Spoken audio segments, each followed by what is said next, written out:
Most Canadians don't realize this, but the CRA still allows a handful of tax loopholes that can save retirees thousands of dollars a year. Now, you hear loophole and you might think shadiness or whatever, but I'm not talking about bending the rules. These are strategies written directly into Canadian tax law. They're perfectly legal. CRA knows about them. Here's the problem though. Loopholes rarely last forever. Governments will tend to close them once they become super popular. So if you're in your 50s or 60s and seriously considering retirement, the time to take advantage is now while the windows are still open. Because without these tools, your RRSP withdrawals, your RRIF income, even your CPP and OAS benefits could leave you paying way more tax than you need to. I've seen many retirees lose thousands every year, not because they're not properly invested, but because they miss these tax-saving opportunities. Hi, I'm Ivan Dory, owner of Solid State Wealth. If you'd like to see what this could look like for you, book a time with me. The link's in the description below. If you find this video helpful, give it a like, share it to somebody who's planning their retirement. I'd be happy to help them.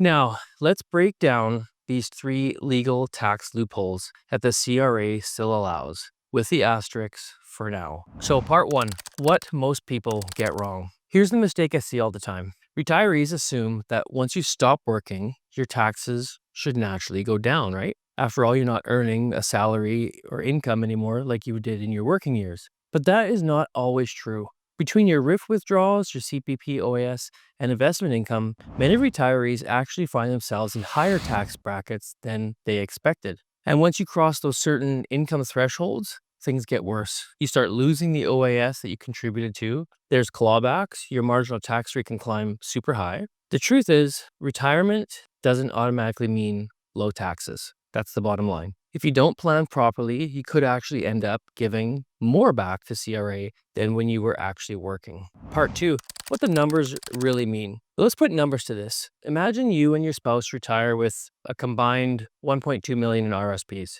That sounds super cool, but at age 71, the government forces you to convert those RSPs into RRIF accounts and start drawing down those minimum withdrawals. They want their tax money. Let's say your combined RRIF withdrawals amount to 60 grand a year. You add in $20,000 to your CPP between the two of you and another $13K in OAS. Now you're at $93,000 in taxable income before factoring in any non-registered investment income. That pushes you into the OAS clawback territory, where you lose 15% of OAS forever on above that threshold. Now, not only do you pay regular income tax, but you also start losing the government benefits you were counting on. This is why retirees often get blindsided. They saved diligently, they invested wisely throughout their years, but they didn't think about the tax bill at the other end. CRAs get their hand out, and that's why there's tax loopholes. Used properly, they can change the outcome dramatically. Part 3, the strategy that actually works. Legal loophole number 1, pension income splitting.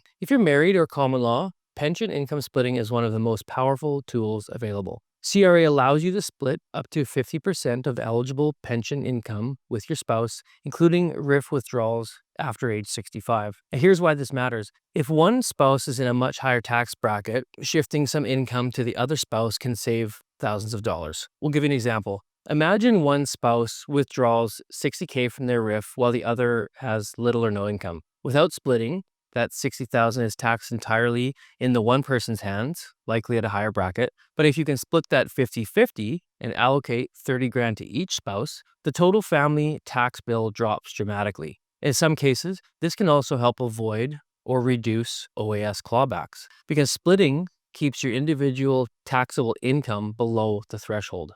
Best part, pension splitting is available every year after 65, and it only requires proper tax filing. Yet many Canadians don't even realize they can do it. Loophole number 2, the TFSA as a tax shelter. Now, your tax-free saving account might not sound like a loophole because it's so well known, but the way it works in retirement is one of the biggest gifts CRA has ever allowed. Unlike RRSPs and RRIFs, TFSA withdrawals are completely tax-free. They don't add to your taxable income. They don't affect OAS or the supplement calculations. That means you can draw your money from your TFSA without pushing yourself into higher brackets or triggering clawbacks. Here's an example. Let's say you need $60K a year to live comfortably. If you take all of that from a RRIF, you might cross into clawback territory and pay higher tax. But if you take 45 grand from your RRIF and 15 from your TFSA, your taxable income stays much lower, even though your total lifestyle spending is the same. That simple shift could save you thousands of dollars in taxes and preserve your full OAS benefits for yourself. The TFSA is essentially a permanent tax loophole, and it's only going to get better as time goes on. Once the money's in there, it grows tax-free, comes out tax-free, no matter how much you accumulate. But here's the catch. You only benefit if you've consistently used the contribution room over the years and have it as an option. Legal loophole number 3. Corporately owned life insurance. This one applies if you're a business owner with retained earnings inside a corp. Now, normally, passive investment income inside a corp is taxed very heavily, but there is a way to move money out of your company in a tax-efficient way. Corporately owned life insurance, not personally held. Here's how it works. You purchase a life insurance policy inside the corporation. The funds you put into it grow tax-sheltered within the policy. Over time, this creates a significant value inside the company without triggering the high passive income tax rules. When you pass away, the death benefit flows into the corp and creates what's called a capital dividend account. From there, it can be paid to your heirs completely free. Here's an example. Let's say you have $1 million in retained earnings inside your corp. If you simply leave it in regular investments, the annual growth could be taxed around 50% or more. Passive rules. Over 20 years, that's a huge drag.